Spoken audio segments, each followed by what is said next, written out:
Okay, so we'll get into some memories for sure. But first off, top of the show, definitely want to talk about your book. Okay. I mean, what's it called? I know it's what's called, obviously. I have it on order, but what's the elevator pitch? And then we'll get into it. I should have practiced this probably. The title is When I Was Her Daughter. Mm-hmm. It's a memoir. Okay. And it's basically part of my childhood, living with my mom who was mentally ill and my brother and the things we went through and my journey basically through my biological mother's madness and out the other side when things turned around and got better and changed my life. So, okay, quick thing. I'm so excited about this show. I was literally sitting, I kind of left all the other coworkers today on my lunch break. I was like, okay, when you're going to have a conversation for these things, at least for myself, you kind of know what you're going to talk about, but I usually wait towards the end or maybe the day of or the day before to like sit down and like, all right, here's my notes. So on my lunch break today, I was writing out these notes and I realized I have this snapshot image and kind of this idea of who you are from being in your class in high school. And I'm sure you have the same with me, being this bratty little kid, and now I not only get to know you now, but also you have this book that's totally about your childhood, which I had no clue of in high school. And there's such a story there, which we'll definitely get into. And I'm super excited to get into this. So this book's a lot about your mother, a lot about your childhood. How long have you wanted to do this book? For a long time? A long time. Okay.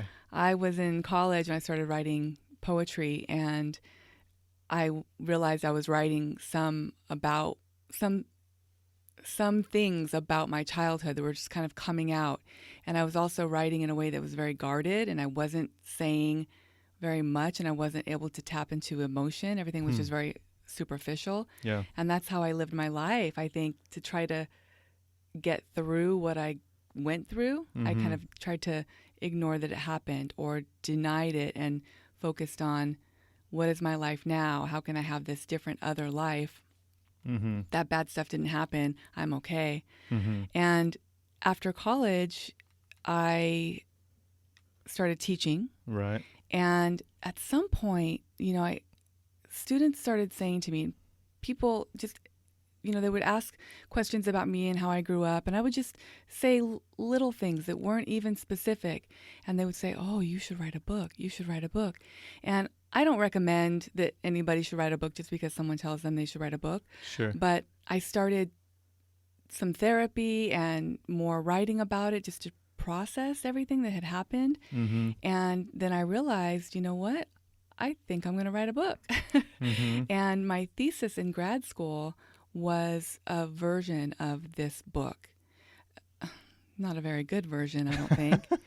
And it's just been years and years. Like, I think I started, 2004, where I really started like, okay, I'm going to write this as if it's going to be a book. And I'm going to cobble it together somehow.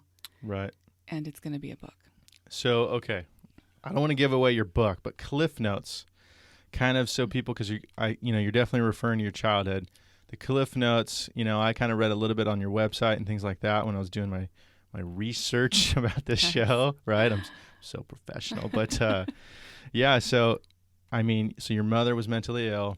I understand you got away from her. You and your little brother. Yeah. You and your little brother, foster home, right? And then you ultimately went to college, and then you started writing poetry and things like that. That's kind of the Cliff Notes that I have. Okay. Well, you're missing a lot, but that's the basic. Okay. The basic story. Fair enough. The one thing I think that I will say without giving anything away was that my brother and I were separated, and we went to separate foster homes. Okay. And it was in one home that I was in where I met somebody who made a big difference and started to do things that essentially changed my life forever. In a better way? Yes. Okay. For sure. For sure. For sure. Okay. If you enjoyed this content, be sure to check out the Standing Still podcast, both here on YouTube and wherever else you listen to podcasts.